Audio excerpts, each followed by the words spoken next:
ભરૂચના પૂર્વ ધારાસભ્ય અને સંઘ પ્રદેશ દીવ દમણ ભાજપના પ્રભારી દુષ્યંત પટેલે ગૌમાતાનું પૂજન કરી પોતાના જન્મદિવસની ઉજવણી કરી હતી। ભરૂચ વિધાનસભાના પૂર્વ ધારાસભ્ય અને દીવ દમણ ભાજપના પ્રભારી દુષ્યંતભાઈ પટેલના જન્મદિવસની ઉજવણી પાર્ટીના કાર્યકરો અને હોદ્દેદારો દ્વારા કરવામાં આવી હતી। પૂર્વ ધારાસભ્ય દુષ્યંત પટેલ દ્વારા ભરૂચના જેબી મોદી પાર્ક નજીક આવેલ પાંજરાપોળ ખાતે મૂંગા પશુઓને ઘાસચારો ખવડાવી ગૌમાતાનું પૂજન અર્ચન કરવામાં આવ્યું હતું અને કાર્યકરો તેમજ શુભચિંતકો સાથે મળી જન્મદિવસની ઉજવણી કરવામાં આવી હતી। સાથે જ બાળકો સાથે કેક કટિંગ પણ કરવામાં આવ્યું હતું।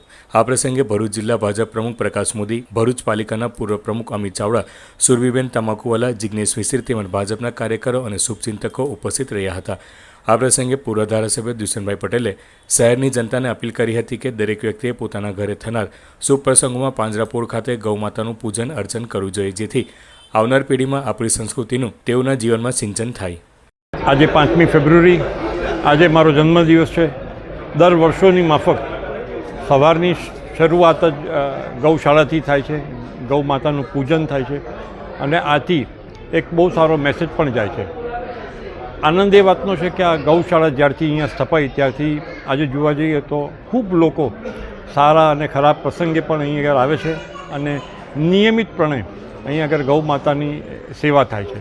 તો વિશેષ કરીને બધાને વધારે કશું કહેવાનું નથી, મિત્રો સાથે અહીં આગળ બર્થડે ઉજવવામાં આવી અને બધાને હૃદયથી આભાર માનું છું અને ભરૂચની જનતાનો પણ કે આ પ્રથાને ચાલુ રાખી અને હવે જે કોઈ નાને ખાસ કરીને એક જ મેસેજ આપવો છે કે પોતાના ઘરમાં નાના બાળકો હોય એને પણ આ પ્રથાનો ભાગ લે કે ગૌ માતા વર્ષે એક વખત એમની વરસગાંઠ હોય તો અહીંયા લઈ આવીએ તો હું માનું છું એમનામાં પણ સંસ્કારનું સિંચન થશે। ફરીથી મારા વરસગાંઠ નિમિત્તે બધાએ જે મિત્રો આવ્યા છે એ બધાને ખૂબ ખૂબ એમનો આભાર વ્યક્ત કરું।